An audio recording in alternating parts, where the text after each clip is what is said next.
When we go on YouTube, we are flooded with people trying to give us advice. Some of it is pretty good, but some of it is awful. And in a lot of ways, it can be hurtful to your career. We are going to go through the stuff that you have to ignore. Well, why listen to me? I'm giving advice also, right? You should only listen to people if they meet two criteria. Number one, they've done what you want to do. And number two, they've proven that they can teach others to do that thing. So if you don't know, I'm Justin. I've been working in the music business for 20 years now. I've done thousands of shows, and my efforts have been featured in Forbes, Billboard, MTV, Rolling Stone. I speak at schools like Harvard, NYU, Vanderbilt, and I also run Cosmic Academy, our school. We're an artist development program, and we've been around now for over 12 years. We've had over 800 students get incredible results. They sign to the biggest labels like Spinnin, Defected, Anjuna, Monstercat. They play the biggest shows. We have 4 students this year playing EDC. I have 3 students playing Tomorrowland. Last year, we had 400 records signed. So we get to oversee all this stuff, and we see what's working and we see what's failing. And a lot of the advice from YouTube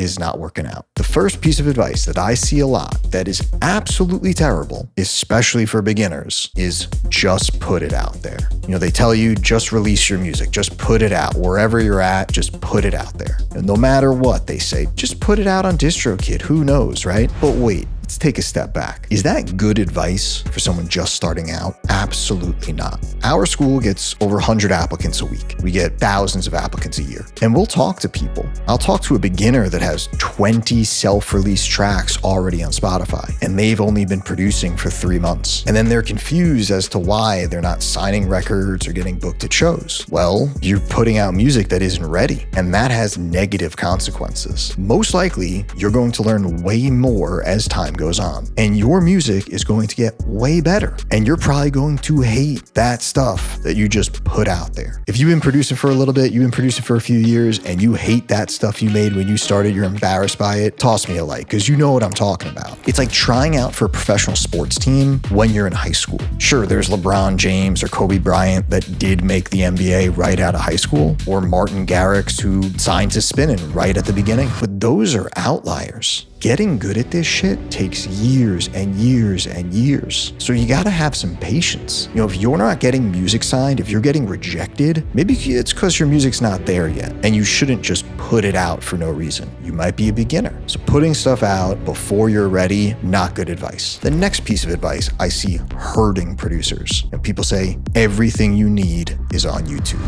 Well, yes it is. And no, it's not. Technically, it is all on the internet. However, it's all a bit of a mess. Everything you need is probably on YouTube somewhere, but that is a chaotic way to learn. Remember what I said at the beginning of the video? That you should be learning from people who have done it before, and then learning from people that have success in teaching it to others. Well, sometimes the people teaching you on YouTube have no idea what they're doing, and then people learn the wrong stuff the wrong way. Another thing that happens on YouTube is everything is kind of out of order, but then you're like a beginner producer, and for some reason you've ended up on a video and you're learning step 5 when you should really be learning step 1 and 2. Another problem with YouTube is there's no depth. You know, most videos are 10, 12 minutes. So let's say you're trying to learn compression. A 10-minute video is not going to cut it. And then you're trying to patch together 5 different videos from 5 different creators to get an hour worth of content. And even though that's technically an hour worth of compression information, it's all jumbled. It's all a mess. It's from different sources. There's just funny thing that happens in our program, in our classes. We do these individual sessions. It's very personalized. There's one-on-ones. And a student will be in a one-on-one, and we'll be going through their project with them. And we'll say, you use compression here. That is correct. That is the right thing to do. But why? And the student will look at us and be like, I actually have no idea. I just saw that's the way you do it on a YouTube video. Or they've achieved some sound. They made some sound, but they learned how to make that sound from a YouTube video. Yet they can't make it on their own.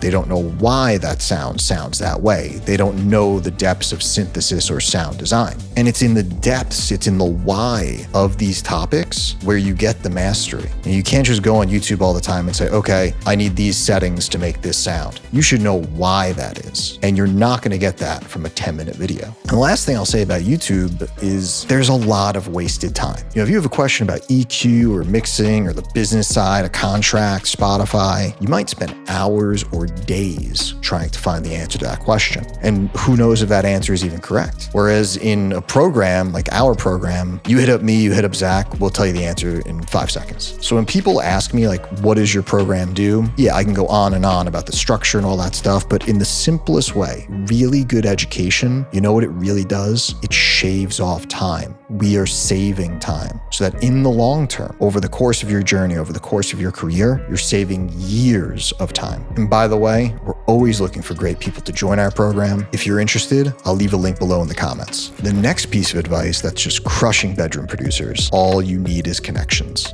Listen, we have great connections at Cosmic Academy, right? Our students have been on every label, they've played every show. It's cool, but does it really matter? Well, if your music and your brand is not there, then no, it's useless. And I'm not saying that connections aren't important. I'm saying there's way more to it. Like if it were only about connections, then Skrillex's cousin would be headlining every show, or Taylor Swift's niece would be playing everywhere. Like I could literally give you the direct email, the direct contact for any label, Spinnin, Defected, whoever. But if your music and your brand are not ready, then it really won't matter. So the whole all you need are the connections is not really correct. And it's similar to the next piece of horrible advice. All you need is good music. I see this one all the time on YouTube. All you need is good music, good records. Listen, there's a million people who produce music, and some of them are really, really good, but you never hear from them. They'll never get a record out. They'll never have a signing or play a show. Why? Because they're only doing the music. If all you do is music, it's not enough. You have to be willing to play all the sides. If you're not marketing, branding, building community, and doing all the other stuff, then the music is useless. It's like any other product in the world. You could have a really great product, but if there's no marketing, how will people know about it?